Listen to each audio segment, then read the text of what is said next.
When working with a device that is capable of a lot of different functionalities, such as the Line 6 Helix, every now and then users can run into some issues that can be very frustrating and maybe very hard to hunt down. When these companies, such as Line 6, design these products, they're trying to fill it with a lot of functionality so that it will be useful to the widest number of users. But with all that functionality, sometimes comes the ability to set things in a way that works against how we want them to work. I was reminded recently with a few people asking me the same question about an issue that I've seen throughout the years that some folks have had. And that is the problem of creating a preset and also hearing your dry DI guitar signal mixed in underneath the main tone that we're working on. This can be a source of massive frustration if you don't know how to get rid of it. So today I'm going to show you what I feel is oftentimes the cause for this. And it's just a simple little setting that can get changed inadvertently,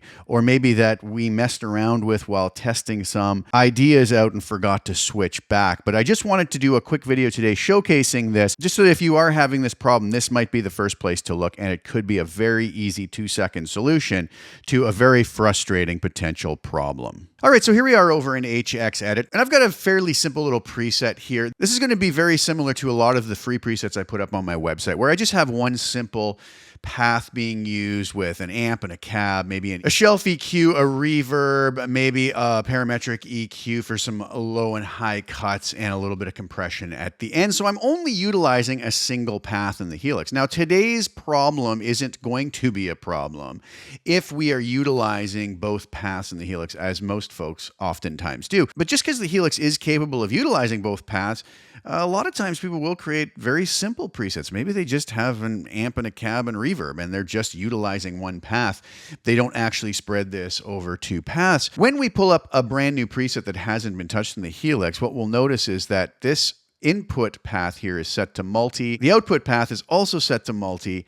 The second path is set to none on the input, and the second output path is set to multi. Since none is set here, nothing is feeding into this path, so it's not going to be part of the audio chain. So it's a non-issue. So if I play something like this preset, which is very similar to one of the snapshots from my Line 6 Marketplace Super Ultimate preset, I released a demo video of that, utilizing it in a mix yesterday. If you want to go check that out, I'll try to link to that below as well. But this is what this sounds like.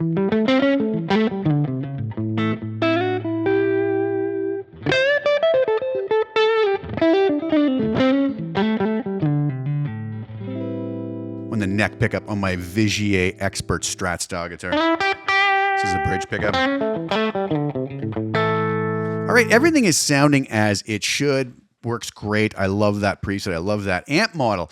Now, what does happen sometimes is some folks are messing around with different ideas and maybe inadvertently set this to something other than none. Let's say this also gets set to multi. Now, what is this multi input? Well, as you can see, this is taking in the guitar input, the aux input, the Variax input.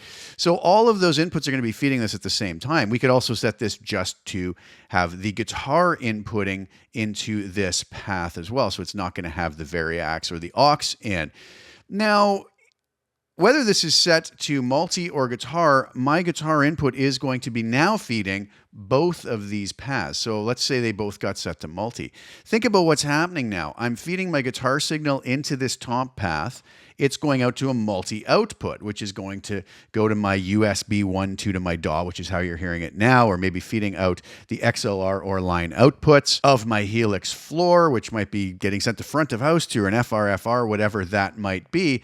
But so is this second path. So let's think about what's happening here. It's very easy to inadvertently set this to either multi or to guitar. And if we do, we're now feeding our guitar signal into this path, and it's going out to its destination.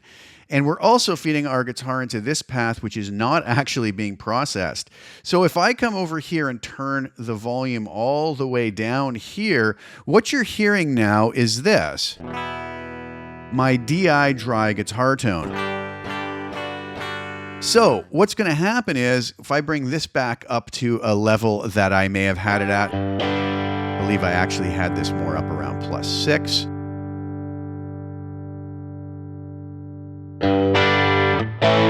You may may or may not notice it immediately, but now what you're hearing is this preset, which I played you before, mixed in with that DI dry guitar underneath it. Now, depending on the balance between the two, we could actually go a while and maybe not totally notice it, but then we'll kind of have a feeling that our preset isn't quite sounding right and we're not really sure what's going on. Going to be more noticeable on a higher gain tone because it's going to be such a contrast between the DI. On a super clean tone, maybe we're not going to notice it as much. But what I can do here to kind of just accentuate it so you can hear what's going on, let's come in here and boost this up like 12 or 13 dB.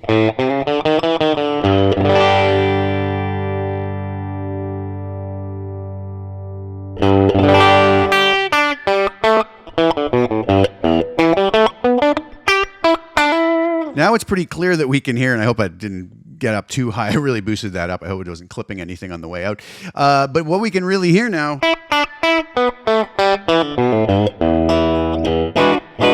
is that clean tone mixed in there. So even down here at the 0 dB setting, it may not be as loud and noticeable, but it is still in there. You'll notice that as soon as I come back and switch this back to none,